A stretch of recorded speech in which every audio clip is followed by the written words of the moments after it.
Do you think that the Conservative Party has really lost the original idea of what the environment debate was? I tell you what's happened.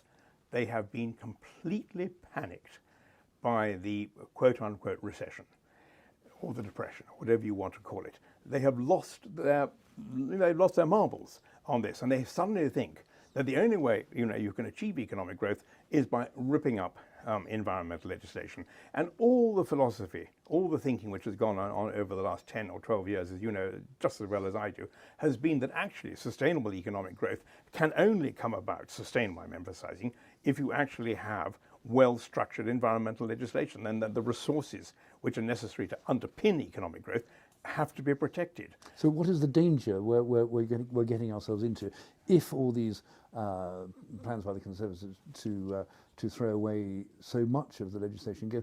Are we back then to the 1960s, and do we have to start all over again? I mean, is that what is at stake at the moment? Well, it is a very, very intriguing, a really intriguing moment. We're now into whatever it is, the second or third year of flatlining as far as growth is concerned.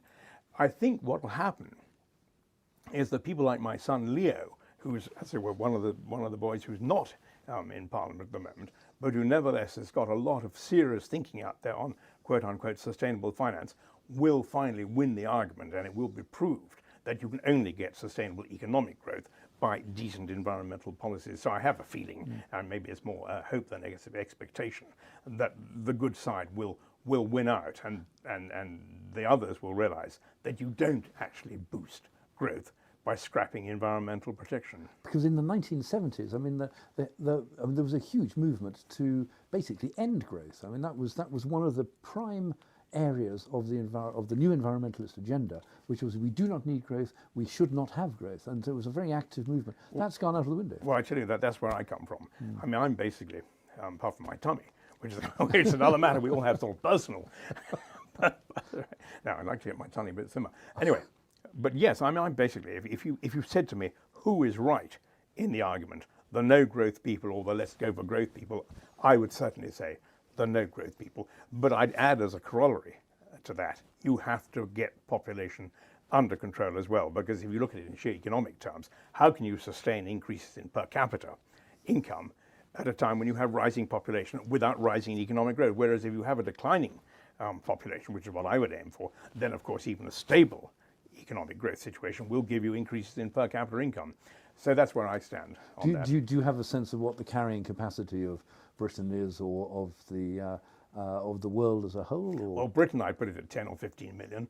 I think that'd be absolutely fine. I mean, that would do us really splendidly. At a limit, 2025, I think it's complete nonsense that we are now confronted with an island, would you believe it, of 70 million people. I wrote a paper, I think it's the only paper the Conservative Party has ever published, and it was published as an old Queen Street paper in June 1972, oddly enough. And it was called Britain Needs a Population Policy. And you could still argue that today, I mean, right now? I certainly could. But what has happened, of course, is that we have all been, as it were, shunted off course by what you might call the rise of political correctness, because you can't talk about this now without saying you're anti-feminist, because you're telling women what to do with their bodies, or you're racist, because you're saying it's the browns and the blacks and the yellow races who mustn't have, or you're a left-winger, because you're trying to get at the capitalist society. So it's a very, very difficult one now, and I would say that at the very least, the governments of the world have to start talking. The government of this country has to start talking seriously about immigration, because if you look at the rise in Britain's population now, you will see that, as it were, there is a really serious differential in the fertility of the immigrant population to the fertility of what you might call the indigenous population. So anyway, but this is very political stuff, not one for Guardian readers.